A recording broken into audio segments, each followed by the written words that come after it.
Pertama yang kita nak sentuh ialah isu seorang raja berucap dalam Dewan Undangan Negeri yang mana lebih kurang menjual nama rakyat, bahawa rakyat Johor akan mendesak supaya keluar daripada Malaysia. Ya, kita akui bahawa Johor ini sebuah negara merdeka dan berdaulat. Dalam satu kes di England penghujung tahun 1800, di mana Sultan Johor masa itu disaman oleh seorang wanita. Jadi perkara itu dibawa ke mahkamah dan kemudian diputuskan oleh Mahkamah England bahawa raja itu tidak boleh disabitkan tindakan undang-undang kerana dia adalah raja bagi sebuah negeri yang merdeka dan berdaulat. Kita tidak mahu berbincang soal salah silah keturunannya, tetapi kita bincang soal fakta sejarahnya. Jadi fakta sejarahnya, antara Raja Melayu yang bersekutu dengan Melayu Union adalah datuk nenek moyang mereka. Apabila wakil kerajaan Queen Elizabeth datang ke tanah Melayu, dia turun di Port Swettenham, sekarang dipanggil Port Klang. Aneh dia, wakil itu pergi ke Johor Bahru dulu untuk dapat tanda tangan Sultan di sana. Kerana apakah yang perlu dia pergi ke sana dahulu? Turun di Port Klang, patutnya jumpalah dahulu Sultan yang tempat dia mendarat itu, iaitu Selangor. Tapi tidak, dia pergi ke Johor Bahru, ambil tanda tangan Sultan sana. Jadi kerana Sultan Johor dah sign, kerana dia antara raja yang kaya masa itu mungkin, maka raja-raja lain pun bersetuju untuk tanda tangan menerima Melayu Union, di mana dalam Melayu Union jelas disebut kuasa pemerintah ni akan ditukarkan kepada kuasa British kolonial, tetapi raja masih boleh berfungsi hanya menjaga kepentingan agama. Sejarah telah membuktikan bahawa rakyat Johor sendiri telah memberontak dalam situasi itu, iaitu tidak bersetuju Sultannya sendiri menandatangani Piagam Melayu Union yang menurunkan kuasa-kuasa Raja Melayu. Dari itu, sejarahnya mungkin berulang lagi. Kalau dulu rakyat Johor bangun memberontak menentang rajanya, malah sampai ke satu peringkat rakyat Johor membuat kenyataan akan menurunkan rajanya jika terus berpegang kepada prinsip menyokong dan menandatangani Melayu Union. Itu berlaku tahun 1946. Hari ini Raja Johor pula bercakap atas nama rakyatnya akan mendesak nak keluar daripada Malaysia. Ya.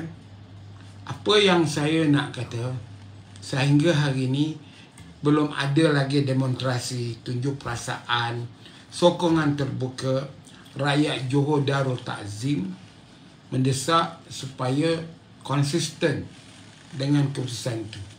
Malah Dewan Undangan Negeri Johor juga tidak membahaskan titah ucapan yang diperbuat oleh sultannya. Jadi tahun 46 rakyat Johor nak buang rajanya kerana menandatangani Melayu Union. Tahun 2022, rajanya menggunakan nama rakyat nak keluar daripada Malaysia. Alasannya agak menarik juga untuk dibincangkan. Banyak perkara-perkara infrastruktur di Johor itu tidak dilakukan oleh kerajaan persekutuan. Permasalahannya, Johor banyak melahirkan pemimpin-pemimpin besar. Malah Johor telah pun melalui 2 tokoh penting menjadi Perdana Menteri. Antaranya almarhum Hussein On dan yang terbaru Tan Sri Muhyiddin Yassin. Dan kemudian di dalam Johor itu hanya tak sampai 2 tahun ataupun 22 bulan diperintah oleh Parti Pembangkang, diperintah oleh Barisan Nasional atau UMNO. Dan semua orang tahu bahawa di Johor ini Menteri Besar ini di bawah bidang kuasa raja. Jadi kuasa raja boleh melantik siapa yang jadi raja. Malah di suatu masa Menteri Besarnya diminta berhenti, iaitu almarhum Osman Saad.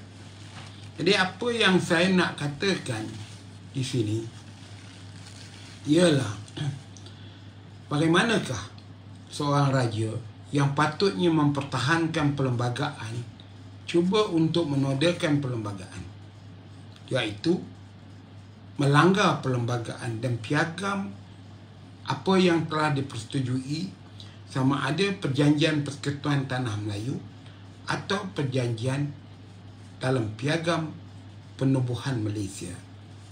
Dari itu tidak bolehlah raja atas kekebalannya untuk nak bercakap mengikut sedap hati dia. Dia mesti waras dan melihat dari segi faktor undang-undangnya.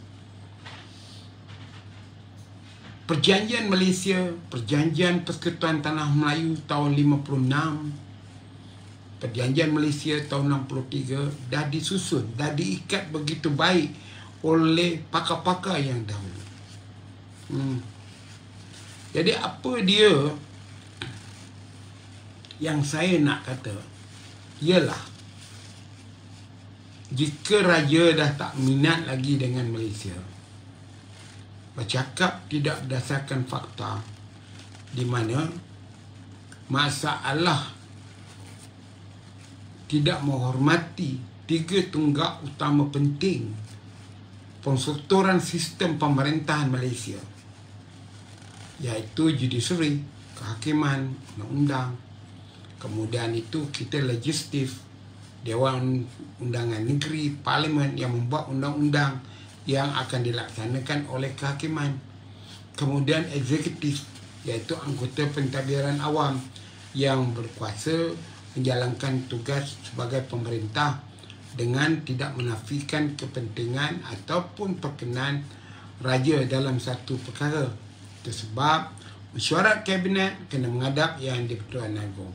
Mesyuarat Exco Negeri kena menghadap Raja-Raja Melayu dan ataupun Yang di-Pertuan Negeri untuk dimaklumkan apa tindakannya. Jadi tak timbul masalah yang dibangkitkan oleh seorang raja ini. Patutnya apa yang dibuat oleh raja ini arahkan eksekutif. Tak perlu nak ugut-ugut kerajaan. Kemudian kita pun tak tahu yang mana satu. Saya rakyat British, lahir 1952. Saya pergi ke England hari ini. Kalau saya nak jadi PR, saya boleh. Sebab surat beranak saya waktu zaman kolonial, bukan zaman merdeka tahun 52. Iaitu beberapa bulan setelah diwujudkan kerajaan sementara dalam pilihan raya umum permulaan peralihan kerajaan tahun 52, di mana 5 tahun kemudian baru kita merdeka. Jadi sekarang tak ada lagi dah. Patutnya dah mulai sekarang, kalau berdasarkan apa yang dibuat oleh raja ini, kita tak boleh pakai kod lagi dah. 05 Negeri Sembilan, 14 Kuala Lumpur atau wilayah Ketuan, 08 kat saya Kedah. Ya. Jadi apa yang saya nak katakan kepada para penonton, dulu memang ada warga negara yang dipanggil rakyat ke bawah duli yang maha mulia. Macam saya ada 4 anak. Satu anak saya yang tua lahir di Perak, maka dia rakyat ke bawah duli yang mulia Paduka Seri Sultan Perak. Kalau ada scholarship, dia boleh mohon. 2 anak saya lahir di Selangor, maka dia rakyat ke bawah duli yang mulia Sultan Selangor. Yang ketiga, anak saya lahir di wilayah Ketuan, rakyat wilayah Persekutuan, yang mana yang di Pertuan Agong rajanya. Jadi apa yang saya nak kata, kalau berlakulah benar, negeri kecil kita berpecah lagi. Jadi inilah masalah penyatuan Melayu. Kita tahu raja ni punya masalah, rakyat tahu, tetapi rakyat takut untuk nak bercakap. Raja ni juga sibuk, tak persen, tak kontrak niaga dan sebagainya. Masalahnya kita dengar juga bagaimana peniaga-peniaga ini kemudian itu nak dibolot olehnya. Semua orang tahu, tapi orang tidak berani untuk nak bercakap kerana kita ada Akta Sultan. Tetapi di dalam keadaan sekarang, rakyat harus berterus terang, kena bercakap, menasihatkan raja. Kerana raja dalam dunia ni dah tak banyak dah. Dunia ni rajanya tak banyak. Dan sebahagian banyak daripada rajanya tidak lagi absolut, tidak lagi dalam bentuk berkuasa penuh. Sama ada di England, di Spain, di Belanda, di Norway sendiri ke.